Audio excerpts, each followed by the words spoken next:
ओम नमो भगवते वासुदेवाय। भागवत पुराण नवम स्कंद पहला अध्याय। वैवस्वत मनु के पुत्र राजा सुधुम्न की कथा। राजा परीक्षित ने पूछा, भगवन आपने सब मनवंतरों और उनमें अनंत शक्तिशाली भगवान के द्वारा किए हुए ऐश्वर्यपूर्ण चरित्रों का वर्णन किया और मैंने उनका श्रवण भी किया। आपने कहा कि पिछले कल्प के अंत में द्रविड़ देश के स्वामी राजर्षि सत्यव्रत ने भगवान की सेवा से ज्ञान प्राप्त किया और वही उस कल्प में वैवस्वत मनु हुए। आपने उनके इक्ष्वाकु आदि नरपति पुत्रों का भी वर्णन किया।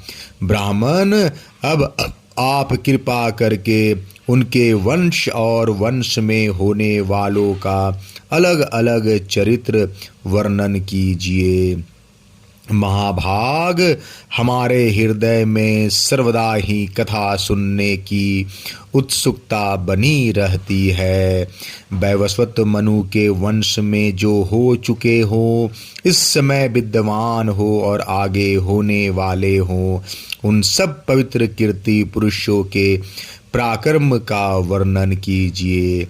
सूत जी कहते हैं, शौनकादि ऋषियों, ब्रह्मवादी ऋषियों की सभा में राजा परीक्षित ने जब यह प्रश्न किया, तब धर्म के परम मर्मज्ञ भगवान श्री सुखदेव जी ने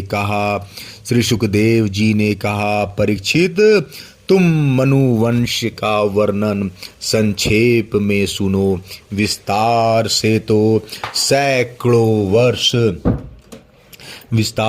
तो सैकड़ों वर्ष में भी उनका वर्णन नहीं किया जा सकता। जो परम पुरुष परमात्मा छोटे बड़े प्राणियों के आत्मा हैं, प्रलय के समय केवल वही थे। यह विश्व तथा और कुछ भी नहीं था। महाराज, उनकी नाभि से एक स्वर्णमय कमल कोश प्रकट हुआ। उसी में चतुर्मुख ब्रह्मा जी का आविर्भाव हुआ। ब्रह्मा जी के मन से मरीचि और मरीचि के पुत्र कश्यप हुए। उनकी धर्म पत्नी दक्ष नंदिनी अदिति से विवस्वान सूर्य का जन्म हुआ।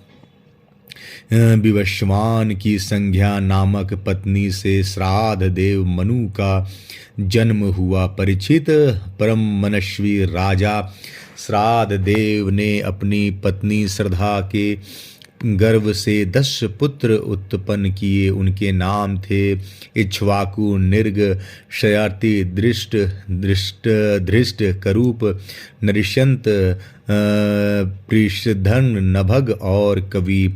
वैवस्वत मनु पहले संतानहीन थे। उस समय सर्वसमर्थ भगवान वशिष्ठ ने उन्हें संतान प्राप्ति कराने के लिए मित्रावरुण का यज्ञ कराया था। यज्ञ के आरंभ में केवल दूध पीकर वैवस्वत मनु धर्मपत्नी श्रद्धा ने अपनी होता के पास जाकर प्रणाम पूर्वक याचना की कि मुझे कन्या ही प्राप्त हो। तब अधर वायु की प्रेरणा होते बने हुए ब्राह्मण ने श्रद्धा के कथन का स्मरण करके एकाग्र चित्त से वषटकार का उच्चारण करते हुए यज्ञ कुंड में आहुति दी। जब होता ने इस प्रकार विपरीत कर्म किया, तब यज्ञ के फल स्वरूप पुत्र के स्थान पर इला नाम की कन्या हुई। उसे देखकर श्राद्ध देव मनु का मन कुछ विशेष प्रसन्न नहीं हुआ। उन्होंने अपने गुरु वशिष्ठ से कहा, भगवान, आप लोग तो ब्रह्मवादी हैं, आपका कर्म इस प्रकार विपरीत फल देने वाला कैसे हो गया? अरे, यह तो बड़े दुख की बात है। वैदिक कर्म का ऐसा विपरीत फल तो कभी नहीं होना चाहिए। आप लोग का मंत्र ज्ञान तो पूर्ण है ही, इसके अतिरिक्त आप लोग जितेंद्रिय भी हैं तथा तपस्या के कारण निष्पाप हो चुके हैं। देवताओं में असत्य की प्राप्ति के समान आपके संकल्प का यह उल्टा फल कैसे हुआ? परीक्षित, हमारे वृद्ध पितामह भगवान वशिष्ठ ने उनकी यह बात सुनकर जान लिया कि होता ने विपरीत संकल्प किया है। इसलिए उन्होंने वैवस्वत मनु से कहा, राजन, तुम्हारे होता के विपरीत संकल्प से ही हमारा संकल्प ठीक ठीक पूरा नहीं हुआ। फिर भी अपने तप के प्रभाव से मैं तुम्हें श्रेष्ठ पुत्र दूंगा। परीक्षित, परम यशस्वी भगवान वशिष्ठ ने ऐसा निश्चय करके उस इला नाम की कन्या को ही पुरुष बना देने के लिए पुरुषोत्तम भगवान नारायण की स्तुति की। सर्वशक्तिमान भगवान श्री हरि ने संतुष्ट होकर उन्हें मुंह मांगा वर दिया, जिससे के प्रभाव से वह कन्या ही सुधुम्न नामक श्रेष्ठ पुत्र बन गया। महाराज, एक बार राजा सुधुम्न शिकार खेलने के लिए सिंधु देश के घोड़े पर सवार होकर कुछ मंत्रियों के साथ वन में गए। वीर सुधम्न कवच पहनकर और हाथों में सुंदर धनुष एवं अत्यंत अद्भुत वाण लेकर हरिणों का पीछा करते हुए उत्तर दिशा में बहुत आगे बढ़ गए। अंत में सुधम्न मेरु पर्वत की तलहटी के एक वन में चले गए। उस वन में भगवान शंकर पार्वती के साथ विहार करते रहते हैं। उसमें प्रवेश करते ही वीरवर सुधम्न ने देखा कि मैं स्त्री हो गया हूँ और घोड़ा घोड़ी हो गया है। परीक्षित, साथ ही उनके सब अनुचरों ने भी अपने को स्त्री रूप में देखा। वे सब के एक दूसरे का मुंह देखने लगे। उनका चित्त बहुत उदास हो गया। राजा परीक्षित ने पूछा, भगवान, उस भूखंड में ऐसा विचित्र गुण कैसे आ गया? किसने उसे ऐसा बना दिया था? आप कृपा करके हमारे इस प्रश्न का उत्तर दीजिए, क्योंकि हमें बड़ा कौतूहल हो रहा है। श्री सुखदेव जी ने कहा, परीक्षित, एक दिन भगवान शंकर का दर्शन करने के लिए बड़े बड़े व्रतधारी ऋषि अपने तेज से दिशाओं का अंधकार मिटाते हुए उस वन में गए। उस समय अंबिका देवी वस्त्रहीन थी। ऋषियों को सहसा आया देख वे अत्यंत लज्जित हो गई। झटपट उन्होंने भगवान शंकर की गोद से उठकर वस्त्र धारण कर लिया। ऋषियों ने भी देखा कि भगवान गौरी शंकर इस समय विहार कर रहे हैं। विहार कर इसलिए वहां से लौटकर वे भगवान नर नारायण के आश्रम पर चले गए। उसी समय भगवान शंकर ने अपने प्रिया भगवती अंबिका को प्रसन्न करने के लिए कहा, मेरे सिवा जो भी पुरुष स्थान में प्रवेश करेगा वही स्त्री हो जाएगा। परीक्षित, तभी से पुरुष उस स्थान में प्रवेश नहीं करते।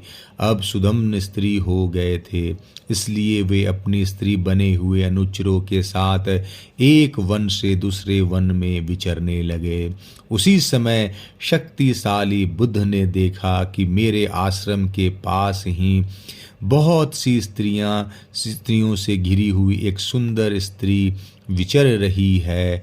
उन्होंने इच्छा की कि वह मुझे प्राप्त हो जाए। उस सुंदर स्त्री ने भी चंद्रकुमार बुद्ध को पति बनाना चाहा।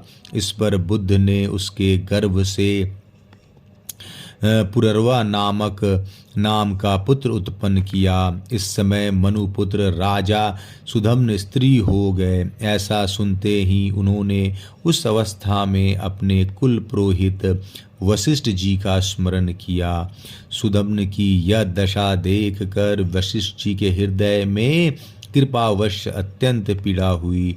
उन्होंने सुदम्न को पुनः पुरुष बना देने के लिए भगवान शंकर की आराधना की। भगवान शंकर वशिष्ठ जी पर प्रसन्न हुए। परीक्षित, उन्होंने उनकी अभिलाषा पूर्ण करने के लिए अपनी वाणी को सत्य रखते हुए यह बात कही, वशिष्ठ, तुम्हारा यह यजमान 1 महीने तक पुरुष रहेगा और 1 महीने तक स्त्री।